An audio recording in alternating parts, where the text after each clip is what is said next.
கோவையில் அதிமுக கூட்டணி கட்சி தலைவர்களின் கூட்டம் நடந்தது. இந்த கூட்டத்தில் விஜயகாந்த் கலந்து கொள்ளாதது கூட்டணி தொண்டர்கள் மத்தியில் ஏமாற்றத்தை ஏற்படுத்தியது. தமிழக தேர்தல் உச்சக்கட்ட பிரச்சாரத்தை எட்டியுள்ள நிலையில் மாநில கட்சி தலைவர்கள் மட்டுமின்றி தேசிய கட்சி தலைவர்களும் களத்தில் குதித்துள்ளனர். சோனியா, கருணாநிதி உள்ளிட்ட திமுக கூட்டணி கட்சி தலைவர்களின் பிரச்சார கூட்டத்தைப் போல அதிமுக கூட்டணி தலைவர்களின் பிரச்சார கூட்டம் கோவையில் நடந்தது. கோவை வ.உ.சி. மைதானத்தில் இந்த பொதுக்கூட்டத்தில் பேசிய ஜெயலலிதா, நடைபெறவுள்ள தேர்தல் வெறும் ஆட்சி மாற்றத்திற்கான தேர்தல் மட்டுமல்ல, தமிழக மக்களுக்கு விடுதலை பெற்றுத் தரக்கூடிய தேர்தல், குடும்ப ஆட்சியை தண்டிக்கும் தேர்தல் என்று கூறினார். நடைபெற இருக்கின்ற தேர்தல் கொடுங்கோல் பாசிச குடும்ப ஆட்சிக்கு முடிவு கட்டுகின்ற தேர்தல், தமிழ்நாட்டிற்கு சுதந்திரத்தை பெற்றுத் தருகின்ற தேர்தல். இந்த தேர்தல் வெறும் ஆட்சி மாற்றத்திற்காக நடைபெறுகின்ற சாதாரண தேர்தல் அல்ல. தமிழக மக்களாகிய உங்களுக்கு விடுதலையை பெற்றுத் தருகின்ற தேர்தல், அடிமைத்தனத்திலிருந்து உங்களுக்கெல்லாம் விடுவிப்பை தருகின்ற தேர்தல். நாட்டை சுரண்டிய இந்த கொள்ளைக்கார கும்பலுக்கு, இந்த குடும்ப ஆட்சி நடத்துபவர்களுக்கு தமிழக மக்கள் என்ன தண்டனை கொடுக்க போகிறார்கள் என்று நாடே இந்த தேர்தலை உற்று பார்க்கிறது. இந்த மைனாரிட்டி திமுக ஆட்சியில் எங்கு பார்த்தாலும் கொலை, தற்கொலை, கொள்ளை, வழிப்பறி, கற்பழிப்புகள் நடைபெற்றுக் கொண்டே இருக்கின்றன. தமிழக மக்களே, நல்ல தீர்ப்பு தாருங்கள். நயவஞ்சகர்களை வீட்டுக்கு அனுப்புங்கள். வாக்காளர் பெருமக்களே, கின்னஸ் புத்தகத்தில் இடம்பெறும் அளவிற்கு கருணாநிதி குடும்பத்தினர் ஊழலில் சாதனை புரிந்திருக்கிறார்கள். கின்னஸ் புத்தகத்தில் இடம்பெறும் அளவிற்கு இந்த தேர்தலில் திமுக போட்டியிட்ட இடங்களில் எல்லாம் டெபாசிட் இழந்தது என்ற வரலாற்று சாதனையை தமிழக வாக்காளர் பெருமக்களாகிய நீங்கள் செய்து முடிக்க வேண்டும். செய்வீர்களா?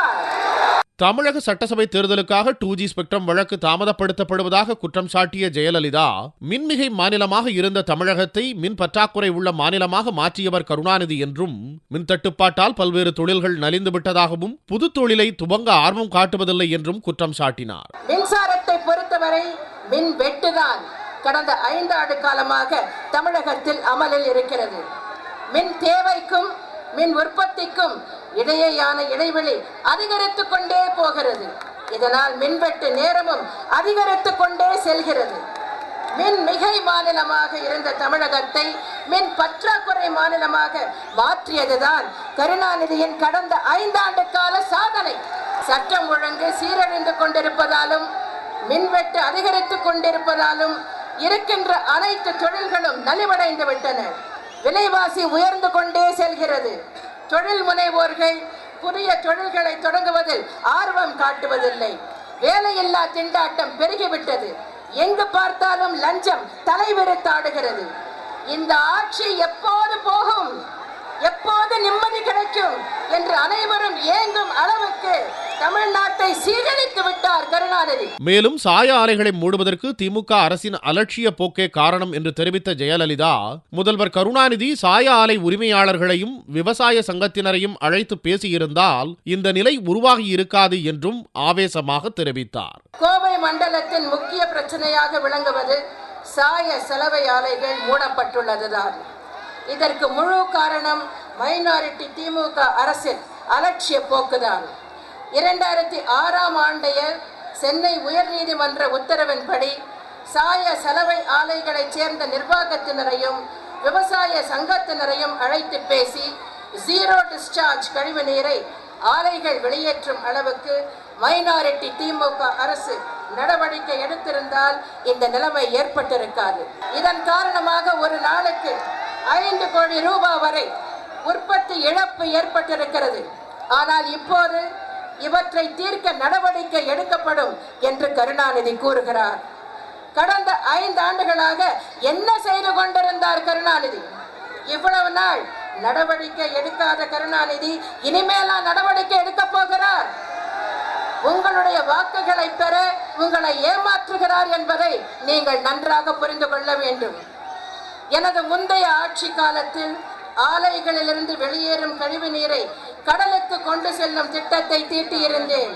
ஆட்சி மாற்றம் ஏற்பட்டதன் காரணமாக இதை நிறைவேற்ற முடியவில்லை.